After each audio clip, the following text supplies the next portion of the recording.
The major cultural difference between them is that of religious origin or affiliation, a difference that may be explained in part by the legacy of the Ottoman Empire, which allowed autonomous religious communities to coexist under its rule. Indeed, Serb and Croat referred to the first two people from the South Slav tribes, and then mainly to the people of Serbia and Croatia until the 19th century, when nationalist movements in the Balkans encouraged Bosnians practicing Serbian Orthodoxy to be labelled as Serbs, and Bosnians practicing Roman Catholicism to be labelled as Croats. The idea of a broader Serb or Croat nation was appealing to regional leaders who coveted Bosnia and Herzegovina's territory. Serb or Croat nationalism also appealed to educated Bosnians who were often excluded from high state positions by Bosnia and Herzegovina's imperial rulers. The Ottoman Empire was succeeded by Austria-Hungary, which took control in 1878. A sense of nationalism later developed among Bosnian Muslims as well. In the 20th century, Muslim came to be used as ethnic, not only religious identifier. It was replaced in the 1990s by Bosniak. The association of religion with natural identity has meant that religious identity has remained important.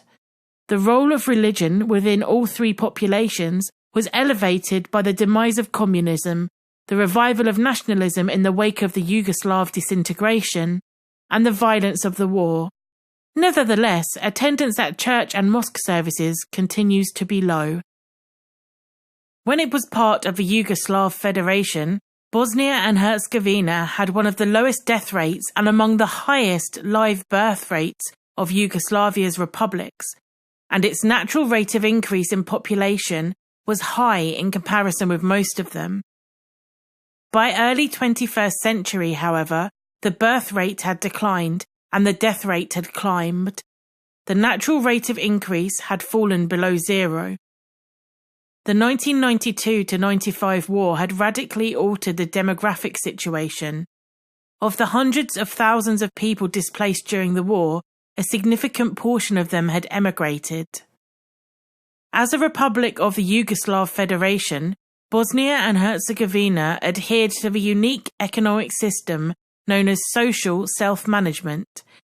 In this system, business enterprises, banks, administration, social services, hospitals, and other working bodies were intended to be run by elected workers' councils, which in turn elected the management boards of those bodies.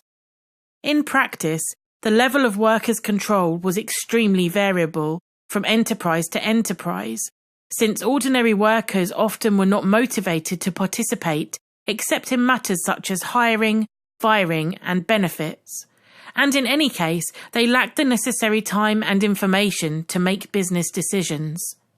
In the 1980s, Yugoslavia's large foreign debt and rising inflation lowered the standard of living in Bosnia and Herzegovina.